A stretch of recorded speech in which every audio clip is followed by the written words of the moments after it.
ایک لڑکی جو کہ اسرائیل کی جاسوس تھی، اس نے حجاب کر لیا، اسلام قبول کر لیا، ایران کے لوگوں کو دکھانے کے لیے کہ میں تو بہت اچھی بن گئی ہوں۔ وہ ایران کے لوگوں کے گھر کے اندر داخل ہو گئی، ایران کے لیڈرز کی بیویوں کو اس نے اپنا دوست بنا لیا اور ایران کی ساری سیکرٹ انفارمیشن وہ اسرائیل تک پہنچاتی رہی۔ میں بات کر رہا ہوں کیتھرین کے بارے میں۔ کیتھرین ایک فرینچ جرنلسٹ تھی، یہ فرانس میں ہی پیدا ہوئی، لیکن پھر اسرائیل نے اسے ایک مشن پر ایران بھیجا۔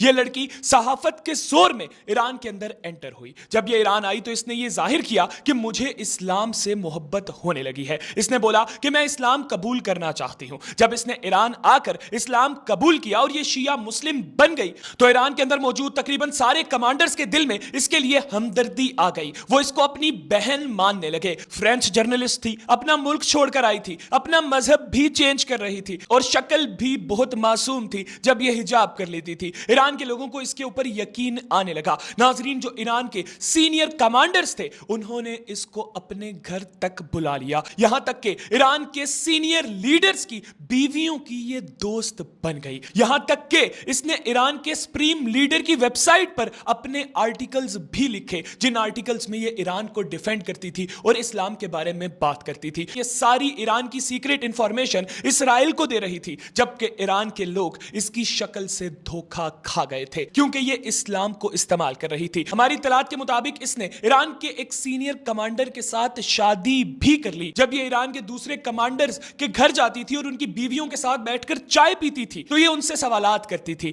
کہ تمہارا ہسبینڈ تمہیں کیا بتاتا ہے، کیا سیکرٹس ہیں۔ ایران کے کمانڈرز کی بیویاں اس کو سب کچھ بتا دیتی تھی، یہ سمجھ کر کہ اس نے تو اب اسلام قبول کر لیا ہے اور اب تو یہ ہماری جیسی ہو گئی ہے، اب تو یہ ہمارے ملک کی ہی ہے۔ خیر ناظرین، پھر اچانک ایران کے کمانڈرز ایران کے اندر ہی شہید ہونے لگے۔ اسرائیل کی سیکرٹ انٹیلیجنس کے لوگ ایران کے اندر آ کر ایران کے کمانڈرز کو شہید کرنے لگے۔ پھر ایران کی حکومت کو شک ہونا شروع ہوا کہ یہ لڑکی اسرائیل کی جاسوس ہے۔ جتنی دیر میں ایران کو شک ہوا اتنی دیر میں یہ لڑکی ایران سے فرار ہو گئی۔ ناظرین، اب جب اسرائیل اور ایران کی جنگ ہوئی اور اسرائیل نے بڑی سمجھداری کے ساتھ ایران کے اندر موجود سائنسدانوں کو نشانہ بنایا تو کیتھرین کا نام ایک دفعہ پھر سامنے آیا کہ یہ جتنی بھی انفارمیشن اسرائیل کے پاس ہے یہ کیتھرین کی ہی دی ہوئی ہے۔ کیتھرین اس کے بعد غائب ہو گئی۔ بہت سے لوگ کہتے ہیں کہ اس نے اپنا نام بدل لیا ہے، اپنی شکل چینج کر لی ہے اور اب وہ کسی اور ملک میں رہتی ہے۔ بہت سے لوگ یہ کہتے ہیں کہ وہ ابھی بھی بہت سے اسرائیل باروں میں آرٹیکلز لکھتی ہے۔ بتانے کا مقصد یہ تھا کہ خوبصورت چہرہ